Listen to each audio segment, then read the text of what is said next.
Mga matang mapanghusga, laging hinahanap ay mali.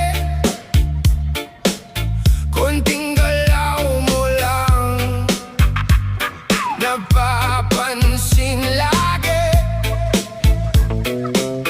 Ngiti parang totoo, pero may inggit sa mata. Pag ikaw ay nakatalikod, doon lalabas masamang ugali ni